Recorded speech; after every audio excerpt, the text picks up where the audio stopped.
তারকুতে এক রাত কাটানোর জন্য আমরা আজকে যে জায়গাটার খোঁজ নিয়ে এসেছি, সেই হোমস্টেটার নাম হচ্ছে দারাকেত হোমস্টে। আমরা কালকে রাতে এখানে ছিলাম।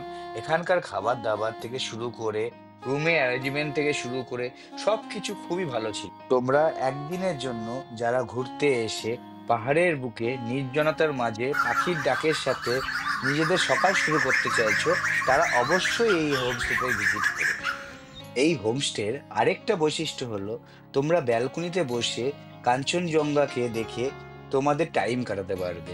এইটা আমার খুব ভালো লেগেছিল। এর এক্সপিরিয়েন্স যদি তোমরা কেউ করতে চাও, তাহলে অবশ্যই দারাকেত হোমস্টেতে অবশ্যই একবারের জন্য ভিজিট করে দেখতে পারো। দারাকেত হোমস্টের কন্ট্যাক্ট ডিটেলস আমার স্ক্রিনে দেওয়া রইলো।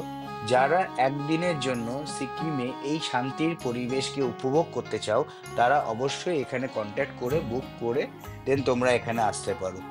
আর এটা বলতে পারি, এই দারাকেত হোমস্টেতে একদিন কাটানোর যে এক্সপিরিয়েন্সটা ছিল আমাদের, সেটা খুবই ভালো ছিল। আর তোমরাও যারা এই এক্সপিরিয়েন্সটা নিতে চাও পাহাড়ের বুকে নেচারের কাছে থেকে, তারা অবশ্যই এই হোমস্টের সাথে কন্ট্যাক্ট। আমরা কালকে হচ্ছে এই হোমস্টেটাই ছিলাম। ইনি হচ্ছেন এই হোমস্টের ওনার আছেন। তো বলুন আপনার হোমস্টের ব্যাপারে। मेरा होम स्टे तिमी तिमी तारकू में लोकेटेड।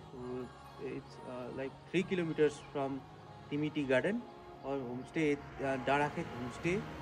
और यहाँ पे मेरे पास 10 रूम्स है और अकोमोडेशन 27 to 28 लोगों का है।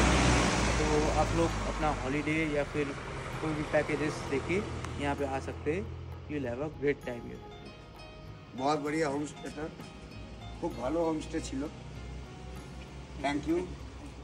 Thank you for thank staying. You. Have a safe journey.